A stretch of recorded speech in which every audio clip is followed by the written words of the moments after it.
My name is Mira Govindasamy. I'm the writing programs developer. I work at writing and language support and graduate student support. So today, because you're graduate students, I'm going to focus on the learning supports that we have specifically geared towards graduate students. I was a graduate student myself just a year ago at Ryerson, so I'm personally very familiar with a lot of these supports and have used them before. And I'll also talk a little bit about some of the ways in which I think some of you could benefit from using writing and language support as well. And there'll be lots of time for questions at the end, so feel free to share those in the chat, and then any questions, and then I'll answer or do my best to answer those at the end of the presentation.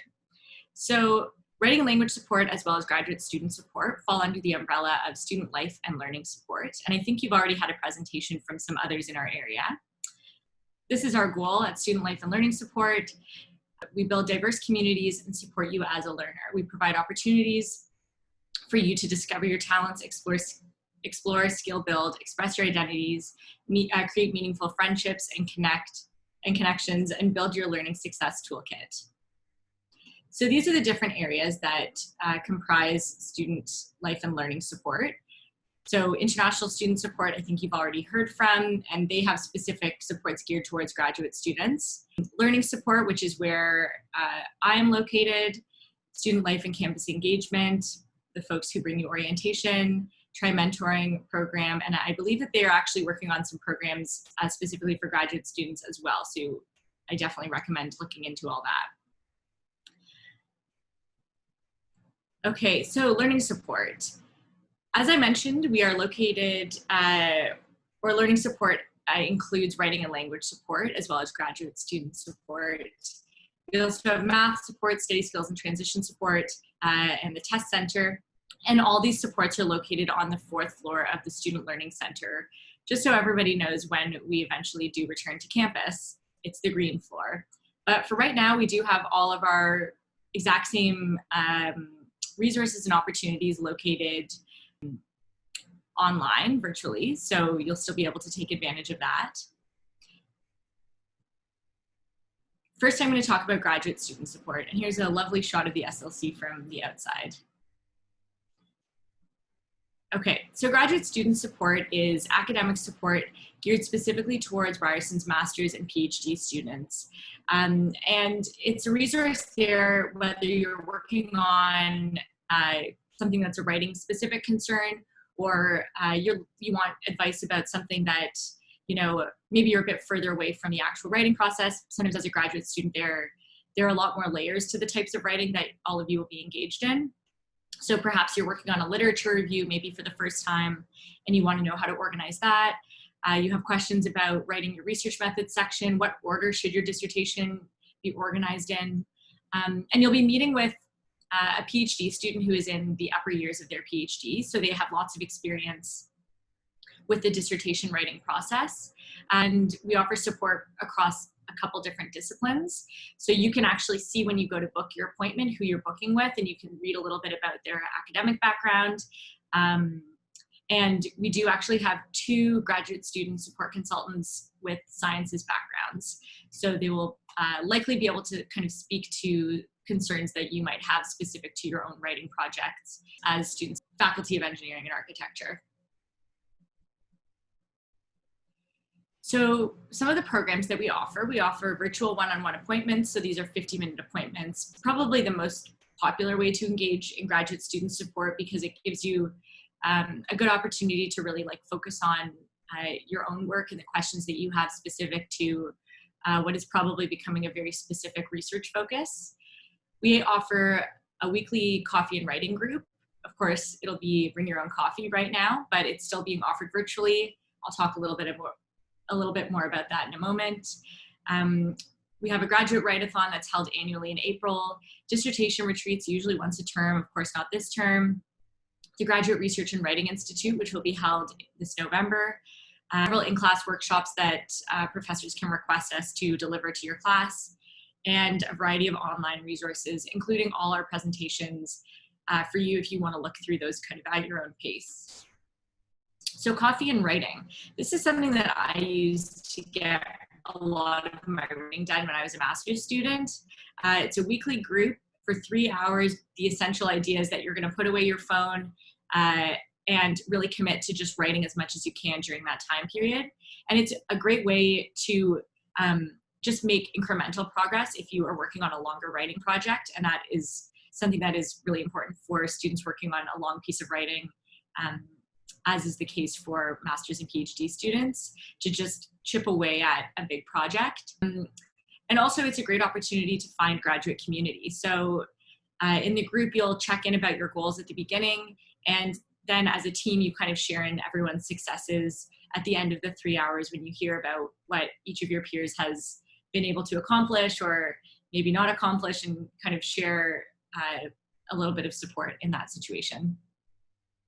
And the registration for this is open online, and I'll share the website at the end as well. So you can already register and you'll just get a weekly notification reminding you of the session.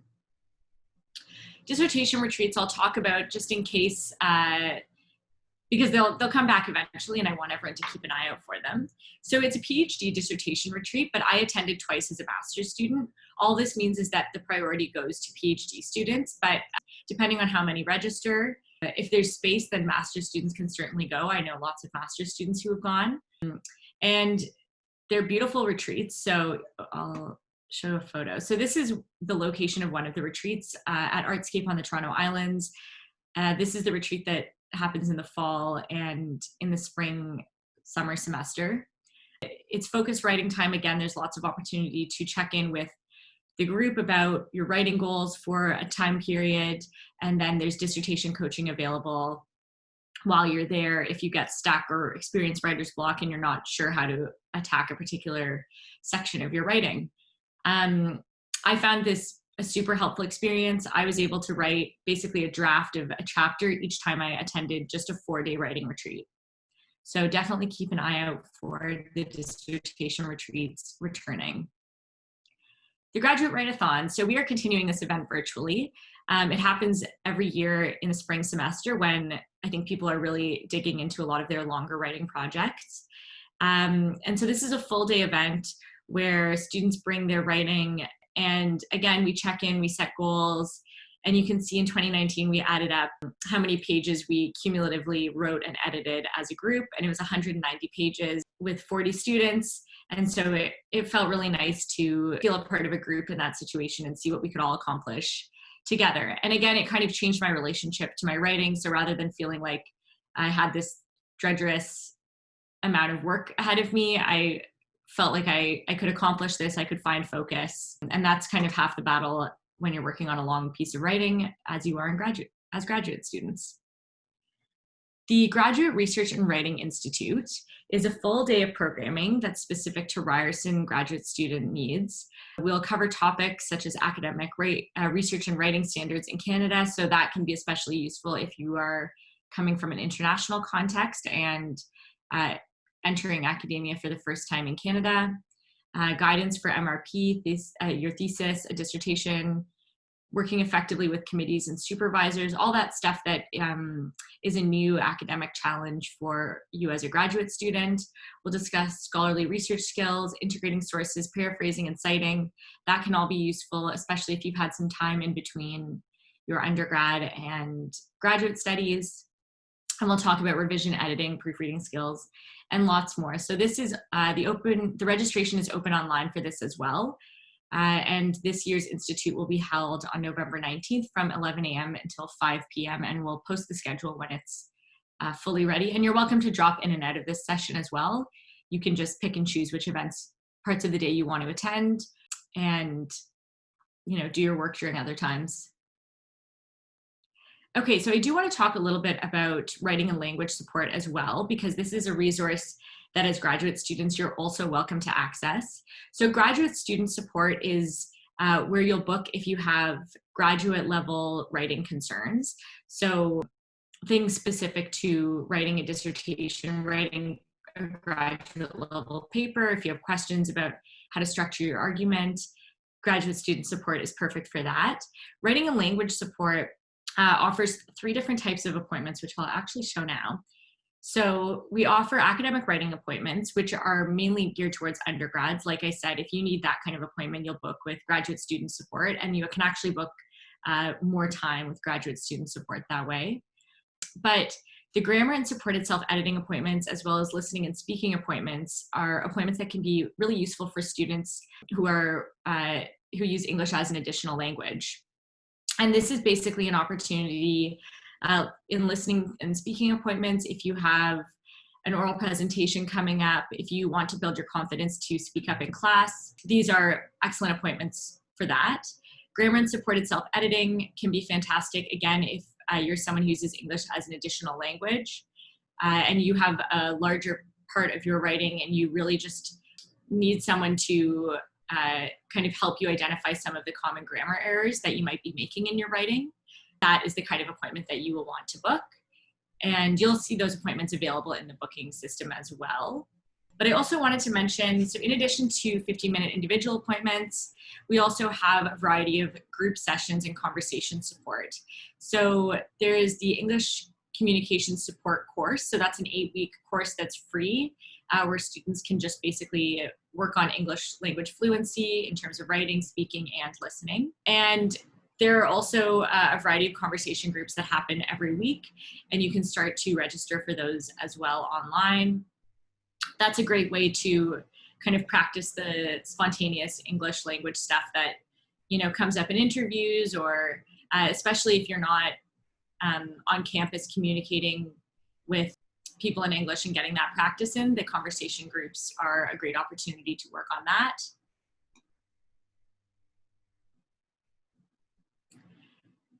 A couple of available workshops that we have. So Writing and Language Support runs weekly workshop sessions every Tuesday, typically at 6 p.m. And we're going to be delivering all of those over Zoom, and you can register online for those sessions. A lot of these are geared more towards students who are beginning their academic career, but I still recommend attending the workshops if you have any concerns in any of these areas, or perhaps you've been out of school for some period of time.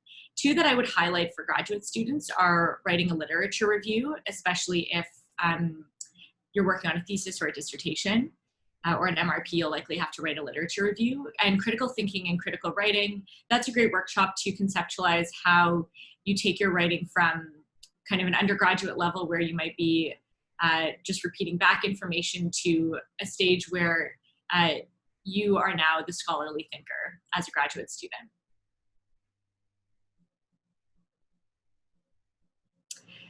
If you would like to connect with us, so that's our website listed on the top left-hand corner, so ryerson.ca/SLS, and you can, as I mentioned, check out graduate student support as well as writing and language support. SLS@ryerson.ca if you have questions, or you can email me directly. That's my email at the bottom there, mira.govindasamy@ryerson.ca. And then Chris Brierly is the language support specialist, and that is his email, cbrierly@ryerson.ca, and you're welcome to email him with questions as well if you're looking to use any of those kind of language support specific resources. And that is all I have to say, and we can talk about any questions you have now. Mariar would like to know if each student will have a designated supervisor.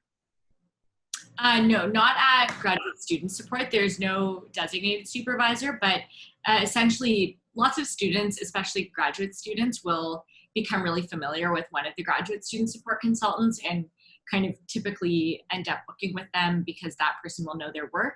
But I also recommend booking with lots of different people because different consultants will see your work differently and have different advice to offer. So there's no designated person for you, but you will know who you're booking with, and you can choose to book with that person, more frequently if you want. But you also have the option to move around if you change your mind. Thank you. Pranjal would like to know if you can elaborate more on the Tri-Mentoring program. So I don't know as much about Tri-Mentoring. It is focused, I know that their main resources are geared towards undergraduate students, but the idea is that they offer career mentoring, and then it's geared towards undergraduates looking for kind of finding community at Ryerson.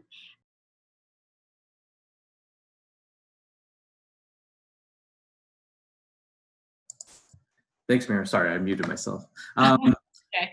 Next question is from Samuel. He'd like to know if there's, with the learning support, do you provide opportunity to learn different courses, example, designing courses, or develop a skill? No, so in our area, we focus on kind of the writing is the main skill that we focus on. We offer some appointments that are kind of geared towards helping students with non kind of specifically language related communication. So for example, if you need help working on a PowerPoint or you are working on some kind of like digital communication project, you can request an appointment that will focus on that. Yeah, so you can book a multi-literacy support appointment. So if you, for example, have an assignment that isn't a traditional essay and maybe you're working on a podcast or a video-based assignment, you can book a multi-literacy appointment. And I'm just going to share a link so that everyone can see that.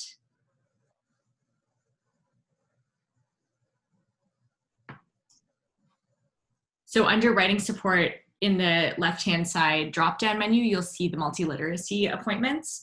And so that is great if you're trying to work on like a specific, design would be a good example of a skill you might want to work on in those types of appointments. But they're only on a by request basis. Candeep wants to know if we could take French as an additional language through this program.